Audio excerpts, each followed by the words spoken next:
So Sue, thank you for coming, and I just wanted to know, what is affect? We are going to use Tompkins' definitions, which are different from the general community and the psychological community in some ways.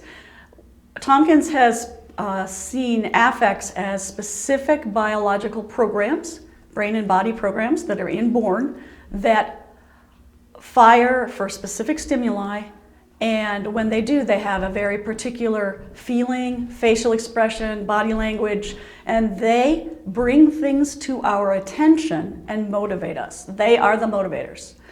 They are firing even in a newborn without learning involved, and in a newborn, the affect is the only game in town. It's not, the newborn doesn't squelch his or her expression, but very quickly in life, those affects get attached to experiences, and therefore learning and what Tompkins would call scripting kicks in, so that we eventually develop emotional rules about how we manage those affects and manage our lives.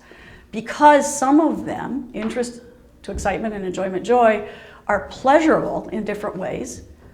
Surprise, startle is neutral, and there are 6 that are negative: distress to anguish, anger to rage, fear to terror, shame, humiliation, which we're going to define in a minute, disgust, and what he calls dis-smell, which is ew, pulling back from something that smells awful initially and then becomes about people.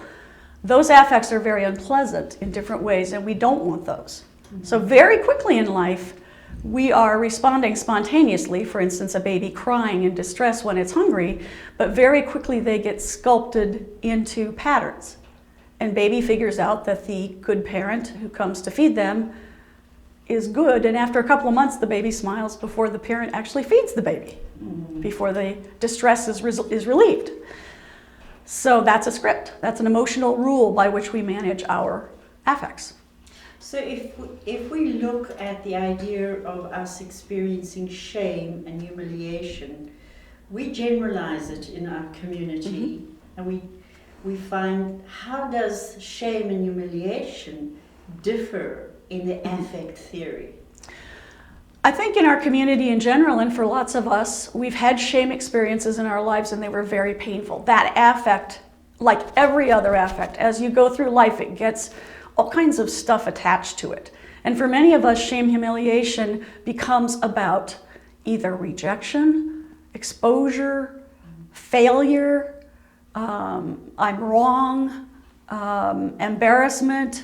It's like the other negative affects, it's very punishing. And so people develop reactions to that, and sometimes it's even hard to talk about shame.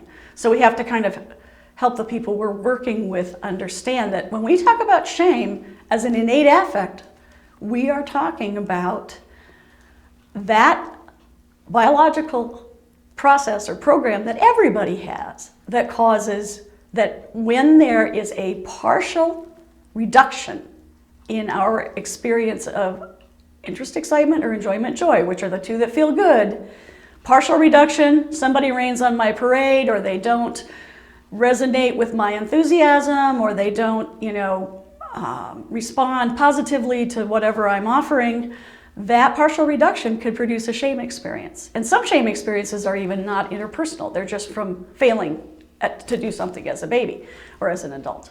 So they're not even a 2-person kind of interaction.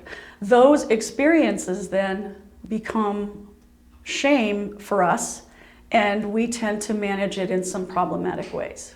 So what you're saying is that any partial interruption of positive affect can give us the shame experience. That's exactly right. And we will have that affect. We've learned by the time we're grown-ups or partway grown up to show it in different ways, because we learn how to show all of our affects in different ways. But we will still feel, if it runs its course, we'll still feel the red face, drop our eyes, break contact, feel fuzzy-headed and not know what to say, oftentimes feeling a pretty overwhelming, uncomfortable feeling. And then we respond to that in different ways. And it comes because it's a biological affect. You get that trigger, anything partially reduces my interest, excitement, and my enjoyment, joy, either of those, is gonna cause that. So it doesn't matter who I am, it happens to all of us. And then how does this fit in terms of the compass of shame that we use? What Don Nathanson did as he was working with Tompkins and after, is that he recognized that like all the other affects and all the other rest of life that we have to cope with, we create emotional rules for dealing with positive and negative feelings.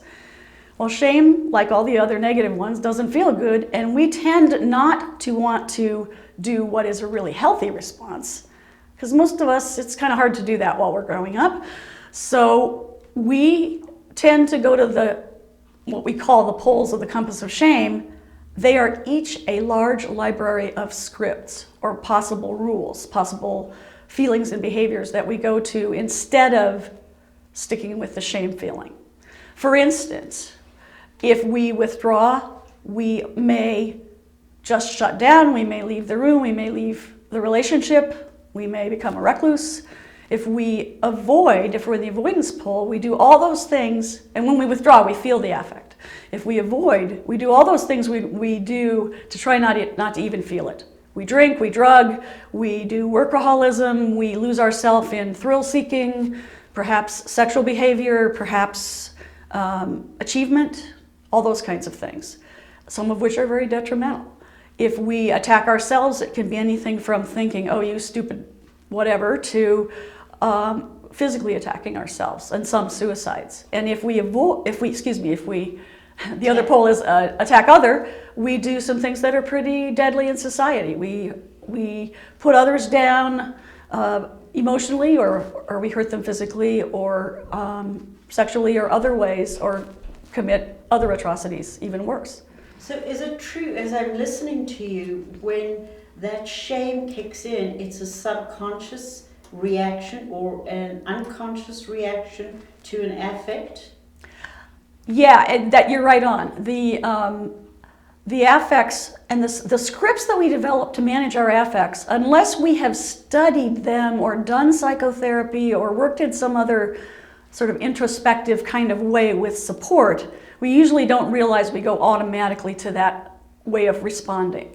So for any affect, it could be anger, it could be distress, it could be happiness. We have certain ways we respond. But as we feel that physiological affect of shame, we tend to go onto the compass in order to deal with it automatically. Now, there's a healthy response, but it takes support, and we have to train ourselves to do it, or someone has to train us. And that is, with any negative affect, we have to comfort ourselves, recognize we're having an affect or several affects at a time, and identify them.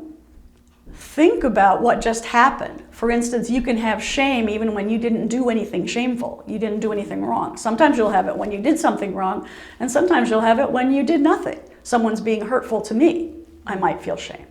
So I can think that through, decide if I'm responsible for anything, being restorative with myself, and if I'm responsible, resolve to take action to heal the harm. And if I'm not responsible at all, I can remind myself that this is not a fault in me, it's that I had a biological emotion because something happened. For instance, someone was being very, very nasty to me, and I can soothe myself and learn from it and move on. That's interesting, because one of the things that I just heard you say just before is that with the response of withdrawal, the person could be very conscious or very aware of their feelings, and so withdraw. Yeah. And is that the same with attack self? I think it's very true. Is there an awareness in those two aspects? That's interesting. Yeah, I think there's more awareness. I suspect there's more awareness in withdrawal and attack self. Thank you for bringing that up. In avoidance, we tend to not want to be aware of the affect at all, and we go straight into the response. We go straight automatically into a lot of these responses. Yes. But in attack other, I think if we're aware of the shame, we try not to stay aware of it for very long, because we go into trying to make someone else feel worse. And then become righteously indignant that this was our right or this our... Or this that our, it's someone else's problem, or, Yes. you know, attack someone else even when it doesn't have anything to so do the with what happened. awareness is less in that one, and the avoidance. Perhaps, yeah, and with Yes. avoidance, it's definitely less. If with avoidance, we may not even be aware of the shame, and we just go straight into, woo, excitement, whatever, thrill-seeking, whatever it is. So I'm Or wondering- numbing. I'm wondering then about, you know, McCall says shame requires the need to regain a sense of self-worth and to demonstrate responsible behavior and do the right thing. So how do you think intervention, when we see people, you know, reacting in this way, how do we become more aware? How do we, Allow people to become more aware? I think it requires some things that restorative practitioners do, which is providing a supportive enough environment while at the same time gently or more firmly holding people accountable.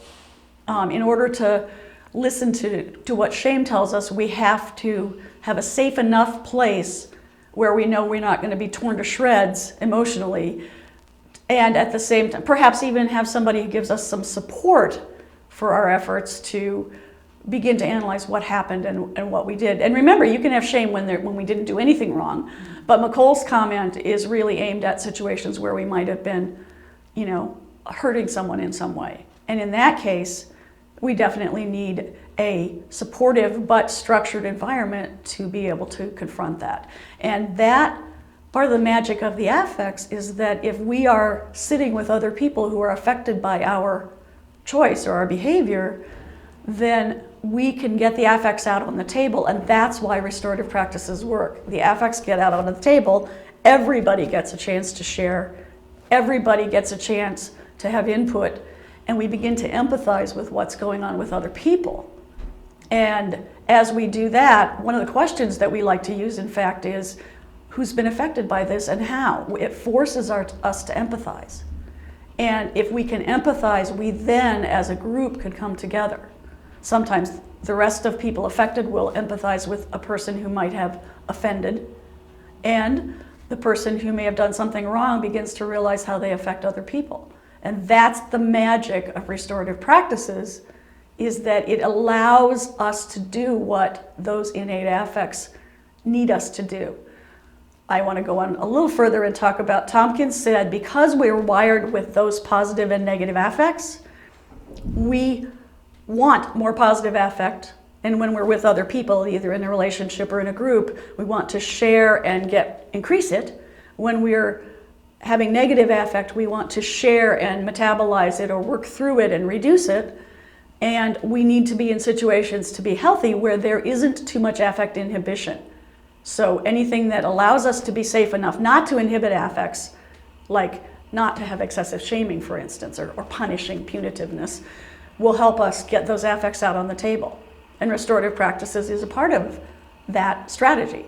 So the reason being restorative in any setting works is because it allows us to live what Tompkins called the central image, the blueprint. Mm-hmm. That is why it works. That's why it works. The affect has to be there and it has to be dealt with, because other affect is the motivator. Mm-hmm. That is amazing, and I think it's clarified quite a few points. Good. Thank you so much, Sue. You're welcome.